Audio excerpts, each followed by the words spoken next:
Site पर यहाँ पर अपडेट्स देखने को मिल रहे हैं। अगर आप ग्रोथ की बात करें तो ये बता रहे हैं कि स्टैंडअलोन बिजनेस में तो डबल डिजिट की सेल्स ग्रोथ यहाँ पर देखने को मिली है, लेकिन high single digit volume growth overall है एक्सक्लूडिंग सोप्स। बाकी के अगर आप देखें तो सोप को हटा दें तो डबल डिजिट की ग्रोथ यहाँ पर है।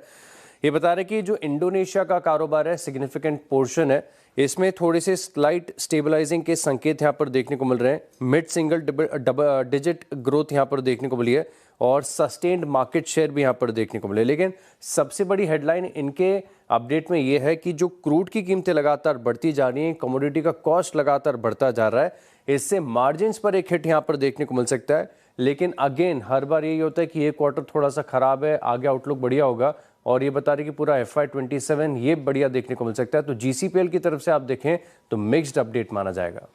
मिक्स अपडेट जोर अपडेट यहां पर देखने को मिले। ये बता रहे कि अगर आप कंसोलिडेटेड रेवेन्यू देखें तो तकरीबन 19% की बढ़त देखनी है, लेकिन स्टैंडअलोन रेवेन्यू सिर्फ पिछले साल के मुकाबले 6% बढ़ी है। पूरे FY26 की बात करें तो 17% की ग्रोथ है कंसोलिडेटेड और स्टैंडअलोन आधार पर 13% की ग्रोथ पिछले साल के मुकाबले। अब खास बात है कि जो India like for like growth है ये सिर्फ 0.2% की देखने को मिली है। वहीं टर्की की बात करें तो करीब करीब 9% है, यानी इंडिया से बेहतर इंटरनेशनल मार्केट्स में जुबिलेंट फूडवर्क्स का परफॉर्मेंस यहां पर देखने को मिला है।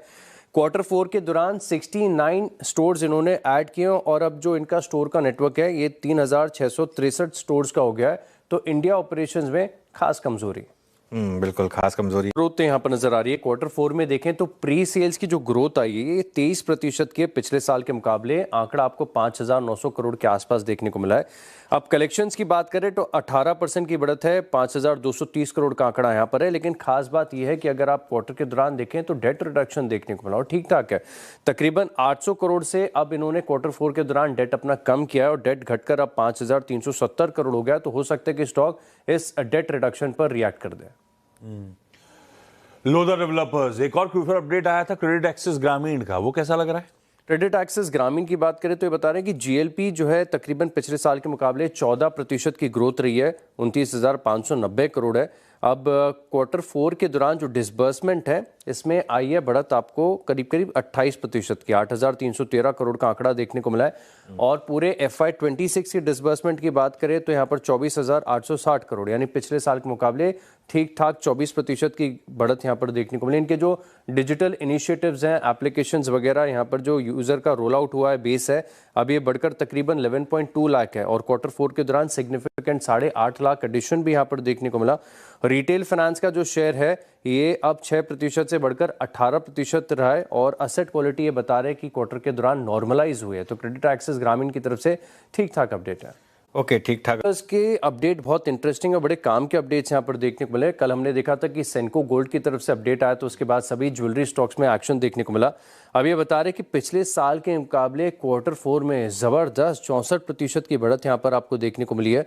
साथ में जो सेम स्टोर सेल्स ग्रोथ है ये 45% से ज़्यादा है। ये बता रहे कि जो इंटरनेशनल कारोबार है इसमें भी ग्रोथ 45% की देखने को मिली है। हालांकि पूरे Q4 के दौरान देखें तो इंटरनेशनल कारोबार का ऑलमोस्ट 11% टोटल बिक्री में योगदान यहाँ पर देखने को मिला और 31 मार्च तक ये बता रहे कि कंपनी ने तकरीबन 507 नए स्टोर्स खोले हैं। लेकिन कुछ बड़ी हाईलाइट ये है कि एक तो SSG 45% की यहाँ पर देखने को मिली है।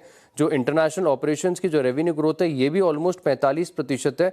लेकिन एक और खास बात है कि क्योंकि इनका वेस्ट एशिया का भी एक्सपोजर है तो ये बता रहे कि मार्च के पहले 3 हफ्तों में देखें तो जो वॉक-इन्स है इसमें एक रिडक्शन यहाँ पर देखने को मिला और जो जियोपॉलिटिकल टेंशन है इसका इम्पैक्ट आगे जाके देखने को मिल सकता है। तो कल्याण ज्वेलर्स की तरफ से ग्रोथ तो काफी बढ़िया आई है। ओके, बड़े अपडेट्स यहाँ पर देखने को मिल रहे हैं। एक तो बात करेंगे ये कवच वाले स्टॉक्स के लिए, इनके लिए खबर निकल कर आ रही है कि दरअसल आप देखें तो रेलवे की तरफ से 1364-65 करोड़ के आसपास का जो कवच का डिप्लॉयमेंट है ये देखने को मिला है। अब इंडियन रेलवेज जो है अप्रूव और इंस्टॉलेशन करेगी तकरीबन 232 लोकोमोटिव्स में और सदर्न रेलवेज को 208-209 करोड़ के आसपास का एलोकेशन देखने को मिला। हालांकि ये एक एडिशन है, सरकार की पहले से योजना थी, लेकिन अब एक नए डिप्लॉयमेंट यहाँ पर देखने को मिला। कवच वर्जन 4.0 की बात है तो जितने भी रेलवे से कवच के जुड़े हुए स्टॉक्स हैं ज़बरदस्त एक्शन यहाँ पर देखने को मिल सकता है। चाहे रेलटेल है, HBL इंजीनियरिंग है, CG पावर है, इन स्टॉक्स को आप खास से रडार पर रख के चलेंगे।